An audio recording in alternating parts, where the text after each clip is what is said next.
ପ୍ରାୟତଃ ଆମେ ସବୁ ଚିତଉ ପିଠା ଚାଉଳରେ ବନେଇଥାନ୍ତି ନହେଲେ ସୁଜିରେ ବନେଇଥାନ୍ତି, କିନ୍ତୁ ଏହିପରି ଭାବରେ କେବେ ମାଣ୍ଡିଆର ଚିତଉ ପିଠା ବନେଇକି ଖାଇଛନ୍ତି କି?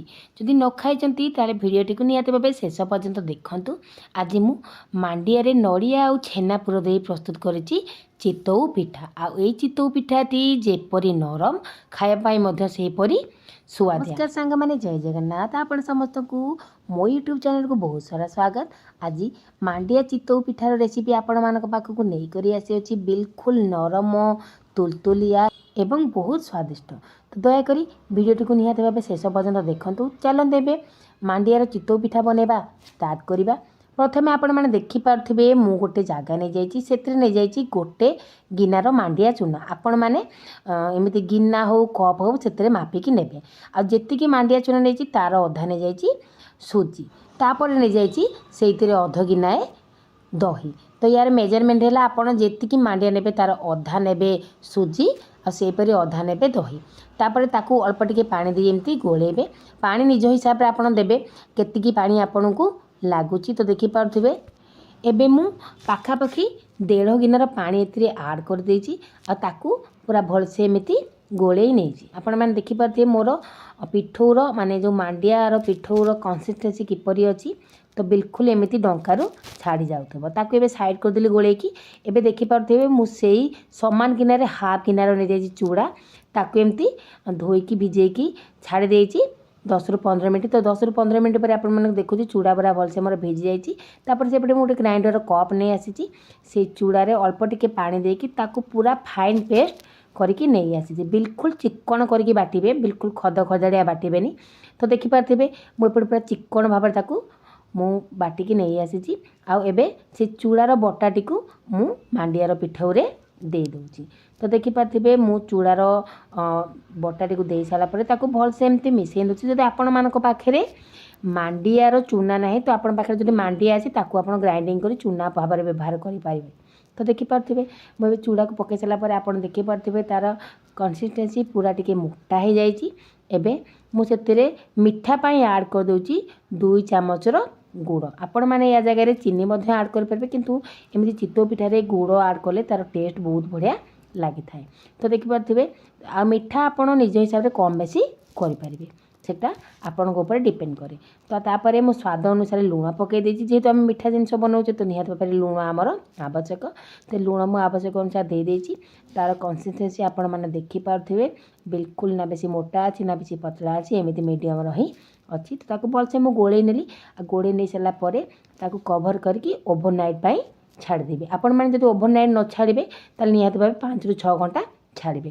ତ ଦେଖିପାରୁଥିବେ ଓଭରନାଇଟ୍ ଛାଡ଼ି ସାରିଲା ପରେ ତା ପରଦିନ ମର୍ଣ୍ଣିଂରେ ଆପଣମାନଙ୍କୁ ଦେଖାଉଛି କେତେ ସୁନ୍ଦର ଭାବରେ ଆମର ଏଇ ମାଣ୍ଡିଆର ଯେଉଁ ପିଠଉଟି ଆମେ ପ୍ରସ୍ତୁତ କରିଥିଲେ କେତେ ସୁନ୍ଦର ଭାବରେ ସେ ଫୁଲି ଯାଇଛି। ତାକୁ ଗୋଟେ ଡଙ୍କା ସାହାଯ୍ୟରେ ଏମିତି ଆଉ ଗୋଳେଇ ନେବି। ତ ତାକୁ ଏବେ ଗୋଳେଇକି ତାକୁ ମୁଁ ଏପଟେ ସାଇଡ଼୍ କରି ନେଇଛି। ସେପଟେ ମୁଁ ଗୋଟେ ଲୁହାର କଡ଼େଇକୁ ଗରମ କରି ନେଇଛି। ଆପଣମାନଙ୍କ ପାଖରେ ଯେଉଁ କଡ଼େଇ ଅଛି ଆପଣ ସେଇ କଡ଼େଇ ନେବେ, କିନ୍ତୁ ମନେ ରଖିବେ ସବୁବେଳେ ଏମିତି ଗଭୀର ଥିବା କଡ଼େଇ ନେବେ। ତ ସେଥିରେ ମୁଁ ଟିକେ ଘିଅ ଦେଇଦେଇଛି।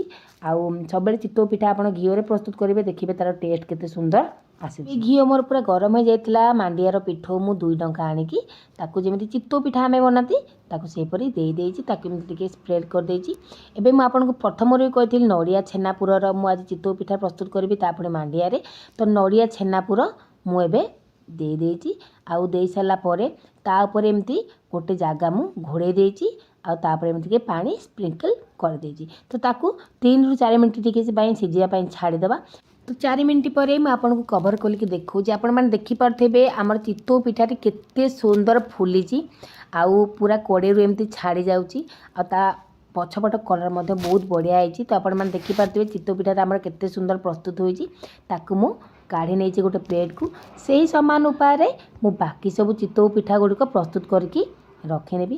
ସାଙ୍ଗମାନେ ଏଇ ଚିତଉ ପିଠାଟି ଯଦି ଆପଣମାନଙ୍କୁ ଭଲ ଲାଗେ ନିହାତି ଭାବେ ଚ୍ୟାନେଲକୁ ଗୋଟେ ଲାଇକ୍ କରିବେ, ସେୟାର କରିବେ। ଆଉ ଚ୍ୟାନେଲ ଯଦି ନୂଆ ଅଛନ୍ତି ତ ନିହାତି ଭାବେ ଗୋଟେ ଚ୍ୟାନେଲକୁ ସବସ୍କ୍ରାଇବ୍ କରିଦେବେ।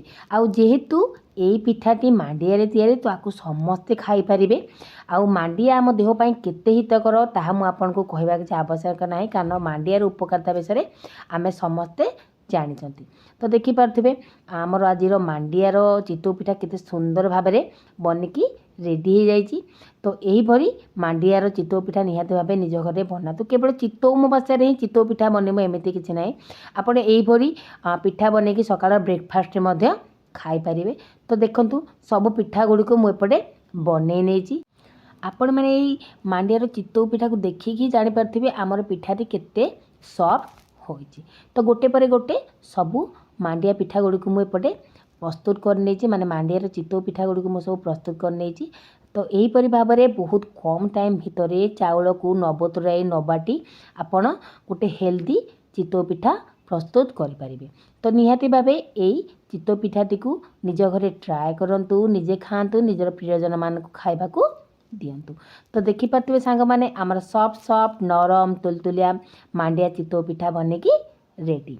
तो सांग मैंने पिठाटी आपण मन किपर लगुच निहाती भाव में कमेंट सेक्शन में मत जनइबे।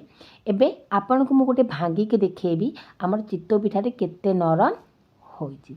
तो एबे आपण मन देखि पारथिबे चितौ पिठाटी केते नरम होइछि, से ऑटोमेटिक भांगी जाउछि, माने एते तुलतुलिया होइछि। तो सांग मैंने यही तो थिला मांडियार चितौ पिठार रेसिपी। पुणी आपण मान सहित देखा हबो आ गोटे नुआ रेसिपी सह। रोची सांग मैंने नमस्कार, जय जगन्नाथ।